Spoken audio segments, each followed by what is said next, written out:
Antibiotics are even mixed with the feed of livestock and poultry to check the microbial infection in animals.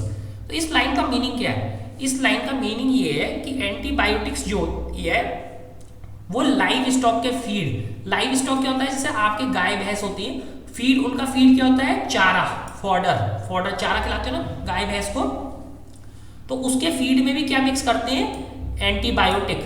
ऐसी poultry जहाँ पे मुर्गी वगैरह पलती है ना, मुर्गी, तो उनके दाने में भी एंटीबायोटिक्स मिक्स करी जाती है। क्यों? चेक का मतलब यहाँ पे चेक करने से नहीं है, यहाँ पे चेक का मतलब है कि माइक्रोबियल इन्फेक्शन को दूर करने से, रोकने से है इन एनिमल्स। तो एनिमल्स के लिए भी हम एंटीबायोटिक का यूज करते हैं। कैसे? उनको उनके खाने में थोड़ी सी एंटीबायोटिक मिला देते हैं ताकि एनिमल्स में भी डिजीज ना हो। They are also use to control many plant diseases. तो देखो अभी एनिमल के साथ साथ क्या है? प्लांट डिजीज भी कंट्रोल कर रही है एंटीबायोटिक। तो एंटीबायोटिक इंपॉर्टेंट है कि नहीं? बहुत इंपॉर्टेंट है। बहुत तरह की डिजीज होती हैं वो केवल एंटीबायोटिक से ही कंट्रोल होती हैं। लेकिन अब कुछ इसके बारे में थोड़ा सा और जान लेते हैं। It is important to remember that antibiotics should be taken only on the advice of a qualified doctor. ये बहुत इंपॉर्टेंट बात है। अगर डॉक्टर नहीं कहता तो ये नहीं है कि हमें बुखार हो रहा है और हम चल दिए कि एंटीबायोटिक ले ली। जब तक डॉक्टर हमें एंटीबायोटिक लेने के लिए नहीं कहेगा तब तक हमने एंटीबायोटिक कभी नहीं लेनी, अपने आप से तो बिल्कुल नहीं लेनी। Also you must complete the course prescribe by the doctor. हमेशा डॉक्टर ने जितना कोर्स कहा है, मतलब कोर्स का मतलब जितनी गोलियां दी हैं सबकी सब खानी होती हैं। हमारे कंट्री में सबसे बड़ी प्रॉब्लम क्या है कि हर आदमी 3 गोली खाता, कहता है बोले अब मैं ठीक हो गया, अब डॉक्टर ने 5 गोली दी थी, 3 खा के मैं ठीक हो गया, अब 2 गोली मैं नहीं खाऊंगा। वो कभी नहीं करना। एंटीबायोटिक्स के साथ ये कभी नहीं करना चाहिए। एंटीबायोटिक्स में डॉक्टर ने जितनी गोली दी है सब हमेशा पूरी लेनी चाहिए, कभी भी कम नहीं लेनी चाहिए। If you take antibiotics when not needed, अगर तुम एंटीबायोटिक्स लोगे जब जरूरत नहीं है और इन रॉन्ग डोजेस या फिर ज्यादा या कम डोज में लोगे, it may make the drug less effective. तो ये क्या कर सकती है? ड्रग का मतलब यहाँ पे क्या है? ये दवाई से है, उसे क्या कर देती है? Less effective. वो इफेक्टिव नहीं रहती, वो बहुत हेल्पफुल नहीं रहती। When you might need in future, तो अगर तुम ज्यादा या कम लोगे तो जब फ्यूचर में तुम्हें इस ड्रग की जरूरत रहेगी तब वो इसकी इफेक्टिवनेस को क्या कर देती है? लेस इफेक्टिव यानी कम कर देती है। तो इसलिए हमें एंटीबायोटिक बहुत सोच समझ के लेनी चाहिए। जितनी डॉक्टर बताए उतनी ही लेनी चाहिए, ज्यादा कम नहीं लेनी चाहिए। Also antibiotics taken unnecessarily may kill the beneficial bacteria in body. तो ये हमें पता है ना कि हमारी बॉडी में ही बैक्टीरिया रहते हैं जो हेल्दी बैक्टीरिया, और उस दिन हमने बताया भी था कि जो स्टमक में जो हमारे हेल्दी बैक्टीरिया होते हैं वही हमारे फूड को डाइजेस्ट करने में हेल्प करते हैं।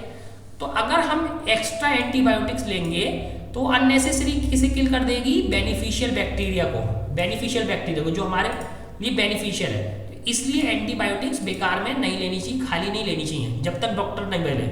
Antibiotics however are not effective against cold and flu because these are caused by viruses. अभी हमने डिस्कस किया था ना कि वायरस को तो बैक्टीरिया नहीं मार सकता, बैक्टीरिया को वायरस मार सकता है। तो एंटीबायोटिक्स किस पे काम नहीं करती? कोल्ड एंड फ्लू पे। कोल्ड एंड फ्लू यानी जुकाम और फ्लू पे काम कभी नहीं करती एंटीबायोटिक्स, क्योंकि ये बीमारियां किससे होती हैं? वायरसेस से। और हम देख चुके हैं कि वायरस पे कभी भी एंटीबायोटिक्स काम नहीं करती हैं।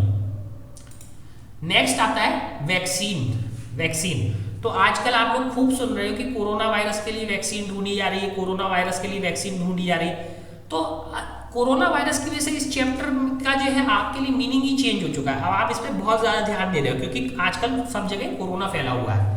तो वैक्सीन क्या होती है? ठीक है, तो अब हमारा नया टॉपिक है वैक्सीन क्या होती है? Why are childrens infants given vaccination? ठीक है, आपने देखा है ना, छोटे बच्चे जो होते हैं, बहुत छोटे बच्चे, उन्हें वैक्सीनेशन किया जाता है। उनको जो है हाथ पे या डिफरेंट टाइप से वैक्सीन लगाई जाती है। वैक्सीन है क्या? ठीक है, वैक्सीन है क्या? When a disease carrying microbes enter our body. ठीक है, तो कौन से माइक्रोब्स हैं? Disease carrying microbes enters our body, the body produce antibodies to fight the invader। देखो ये कैसी है, जैसे कि अगर हमारे कंट्री में टेररिस्ट घुस जाते हैं। टेररिस्ट घुसते ही क्या होता है, मिलिट्री आ जाती है ना, मिलिट्री कोशिश करती है कि उन टेररिस्ट को हम हमेशा मार गिराएं।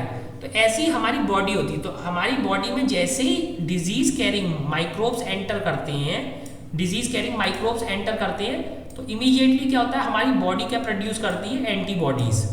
देखो तो एंटीबॉडीज, देखो इंपॉर्टेंट वर्ड है यहाँ पे एंटीबॉडीज। एंटीबॉडीज क्या होती हैं, तब प्रोड्यूस होती हैं जब हमारी जो है बॉडी में क्या हो जाते हैं, माइक्रोब्स एंटर हो जाते हैं, तो उन्हें उनसे फाइट करने के लिए एंटीबॉडी हमारी बॉडी प्रोड्यूस कर देती है।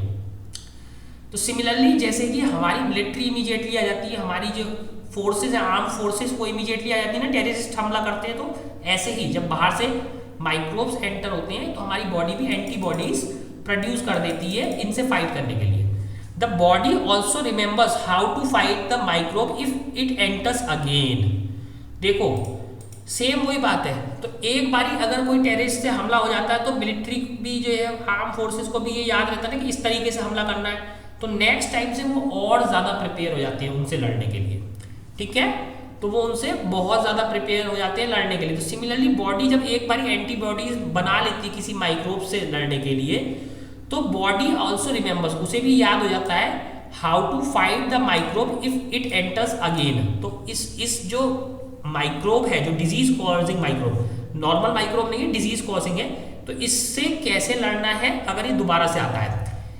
इफ डेड और weakened microbes are introduced in a healthy body, the body fights and kill the invading bacteria by producing suitable antibodies. देखो यहां से ये इसका मीनिंग बिल्कुल चेंज हो जा रहा है। अगर तुम्हारी बॉडी में ये माइक्रोब्स लगा दिए डिजीज कैरिंग, तो तुम बीमार हो जाओगे, फिर बॉडी लड़ने के लिए क्या बनाएगी, एंटीबॉडीज। लेकिन इसमें सबसे बड़ी प्रॉब्लम है, अगर उसमें माइक्रोब जीत गया यानी टेररिस्ट जीत गए, तो हमारी बॉडी, तो हम तो मर जाएंगे उस केस में। हमें क्या चाहिए, एंटीबॉडीज, यानी हमारे सोल्जर्स जीते, हमेशा हमारे बॉडी के सोल्जर्स जीते। तो इसलिए क्या होता है, इसलिए, और अगर अगली बार वो अगर पहली बार हम जीत गए, तो अगली बार जब भी वो माइक्रोब्स हमला करेंगे हमारी बॉडी में, तो हमारी एंटीबॉडीज अच्छे से जानती है कि उनसे कैसे निपटना है। तो क्या करते हैं कि जो वो माइक्रोब्स के डेड माइक्रोब्स या वीक वाले या डेड वाले माइक्रोब्स ले लेते हैं और हमारी बॉडी में क्या होते हैं, इंट्रोड्यूस कर देते हैं। वो क्या कर देते हैं, हेल्दी बॉडी में इंट्रोड्यूस कर देते हैं। तो अब वो तो वीक है, एंटीबॉडी तो हमारी स्ट्रांग है, यानी हमारे सोल्जर्स तो स्ट्रांग है, वो उसे मार देंगे। और इस तरीके से हमारी बॉडी की एंटीबॉडीज क्या हो जाती है, उसके बारे में सीख जाती है कि ये माइक्रोब आ रहा है, तो हमने उससे कैसे लड़ना है। तो फिर से समझो कि जो है, अगर डिजीज कॉजिंग बैक्टीरिया और वो पावरफुल वाला है, अगर वो हमें लगेगा तो हमें डिजीज हो जाएगी और हम मर भी सकते हैं। उसके लिए एंटीबॉडी बनाएगी बॉडी, बट ये जरूरी नहीं है ना कि हम जीतें, बैक्टीरिया भी वो माइक्रोब भी जीत सकता है। अब दूसरी बार में क्या करता है, अगर हम माइक्रोब जो है वीक माइक्रोब अपनी बॉडी में लगाएं, डेड या वीक माइक्रोब लगाएं, तो बॉडी को तो लगेगा टेररिस्ट आ गए, तो बॉडी क्या करेगी, हेल्दी बॉडी जो है ना वो एंटीबॉडी प्रोड्यूस करेगी। ठीक है, the body fights and kill the invading bacteria by producing suitable antibodies.